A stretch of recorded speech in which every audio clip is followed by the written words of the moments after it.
ஆச்சி மசாலா. எந்த சமையலும் ருசி தேடும் ரகசியம். 20 ரூபாய். ரொம்ப டயர்டா இருக்கு. இயற்கையான டேட்ஸ், பாதாம், பிஸ்தா, கேஷு அண்ட் ஹனி கொண்டு தயாரிக்கப்பட்ட லயன் டேட் நட் பைட்ஸ். அறநிலையத்துறையின் அசையும் மற்றும் அசையா சொத்துக்களின் வருவாய் அதன் புனிதமான நோக்கத்திற்கு மட்டுமே பயன்படுத்தப்படும் அப்படின்னு ஆளுநர் உரையில இடம்பெற்றிருக்கு. இந்த கருத்தை பார்க்கும் பொழுது அறநிலையத்துறையே இருக்கக்கூடாது அப்படின்னு சொல்ற பாஜகவுடைய குரலாகத்தான் தாவேக அரசும் சொல்லுதா அப்படிங்கிற சந்தேகம் எங்களுக்கு வருது. பாஜகவும் வலதுசாரிகளும் சொல்றது இதுதான். அறநிலையத்துறை பள்ளி கல்லூரிகளை நடத்தக்கூடாது, அறநிலையத்துறை பள்ளி கல்லூரிகள் நடத்தக்கூடாது அப்படின்னு சொல்லிட்டு இருக்கிறாங்க. இதுக்காக வழக்கும் தொடர்ந்து இருக்கிறாங்க. இந்த நிலைப்பாடு திருமண மண்டபங்கள் வணிக வளங்களோடு நிற்குமா, இல்ல கல்வி நிறுவனங்களுக்கும் இந்த கண்டிஷன்ஸ் அப்ளை செய்யப்படுமா? மாண்புமிகு அறநிலையத்துறை அமைச்சர்கள், மாண்புமிகு பேரவைத் தலைவர் அவர்களே, மாண்புமிகு தமிழ்நாடு முதல்வர் அவர்களே, அறநிலையத்துறையை பொறுத்த வரைக்கும் கோவில்களின் வருமானம் கோவில்களுக்கான, கோவில்களில் வரக்கூடிய பக்தர்களுக்காக செலவிடப்படும் என்பதை நம்முடைய ஆளுநர் உரையில் இடம்பெற்றதுதான் அதனுடைய சாராம்சம். இன்னொன்று, சமீபத்தில் வெளியிடப்பட்ட திருமண மண்டபங்கள் மற்றும் வணிக வளாகங்கள், அந்த பணிகள் துவங்கப்படாத பணிகள் நிறுத்தப்பட்டது என்பது, இந்த பணிகளை பொறுத்த வரைக்கும் நாம் ஆராய்ந்த வரைக்கும் அந்த கோவில்களில் பொதுமக்களுக்கு தேவையான அடிப்படை வசதிகள், பொதுமக்களுக்கு தேவையான தங்குமிட வசதிகள், பொதுமக்கள் பக்தர்கள் வரப்போது அவர்களுக்கு தேவையான அடிப்படையிலான கழிப்பறை வசதிகள் போன்ற இந்த வசதிகளை மேம்படுத்துவதை காட்டிலும் இவர்கள் கமர்ஷியலாக கோவில்களுக்கு திருமண மண்டபங்கள் கட்டுவதிலும் வணிக வளாகங்கள் கட்டுவதிலும் அதன் மூலமாக வருவாய் ஈட்டுவதை மட்டுமே குறிக்கோளாக வைத்துக் கொண்டு இந்த திட்டங்களை துவங்கியதன் காரணமாக மேலும் அதன் மீது பல்வேறு நீதிமன்ற வழக்குகள், ஸ்டே ஆர்டர்ஸ் இருப்பதனால நாம் அதையெல்லாம் ரத்து செய்து அறிவிச்சிருந்தோம். இதற்கு ஒரே ஒரு உதாரணமாக, எந்த அளவிற்கு கோவில்களை கமர்ஷியலாக மாற்றுவதற்கு கடந்த ஆட்சி காலத்தில் முயற்சி செய்து கொண்டிருந்தார் என்பதற்காக ஒரே ஒரு சிறிய உதாரணத்தை மட்டும் சொல்லிடுறேன். அருள்மிகு குன்னூரில் இருக்கக்கூடிய அருள்மிகு விநாயகர் திருக்கோயில், ஏறத்தாழ அந்த கோயில்கள் இருந்து கோயில் நிதியை பயன்படுத்தி 10 கோடி ரூபாய்க்கு, 10 கோடி ரூபாய் மதிப்பில ஒரு மல்டி லெவல் கார் பார்க்கிங் வசதியை அந்த கோயிலுக்கு ஏற்படுத்துவதற்கான திட்டத்தை இந்த அரசு அனுமதித்திருக்கிறது. இதற்கு முன்னால் இருந்தக்கூடிய அமைச்சர் அவர்கள் அதை அறிவித்திருக்கிறாங்க. அந்த கோயில்ல ஒட்டுமொத்தமாக மாதத்திற்கு வரக்கூடிய பக்தர்களின் எண்ணிக்கையே 500 தான் ஆவரேஜா.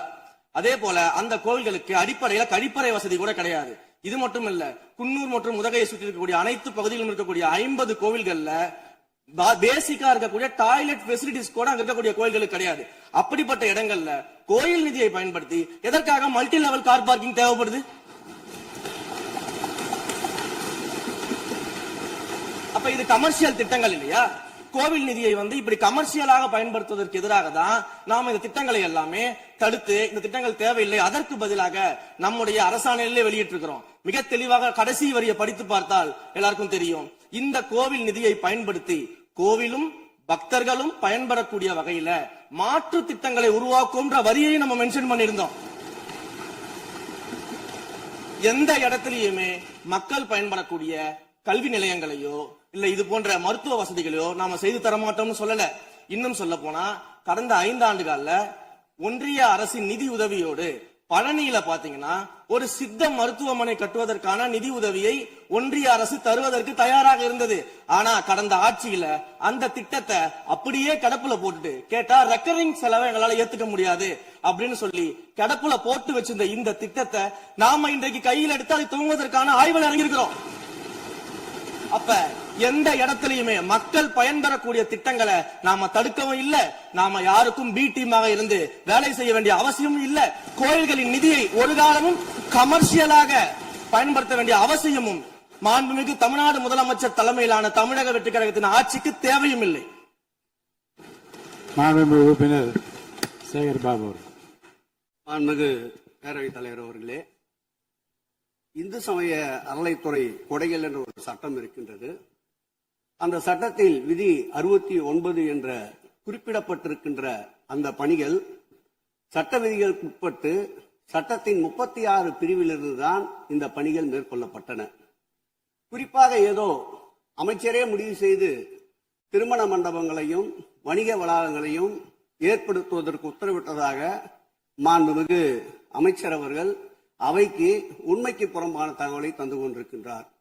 ஒவ்வொரு திட்டங்களும் அன்றைய காலகட்டத்தில் இருந்த சட்டப்பேரவை உறுப்பினர்களுடைய பரிந்துரையின் அடிப்படையில், சட்டப்பேரவை உறுப்பினர்கள் கேட்டுக்கொண்டதற்கு அடிப்படையில் தான் அனைத்து திட்டங்களும் அந்த காலகட்டங்களில் கொண்டு வரப்பட்டது.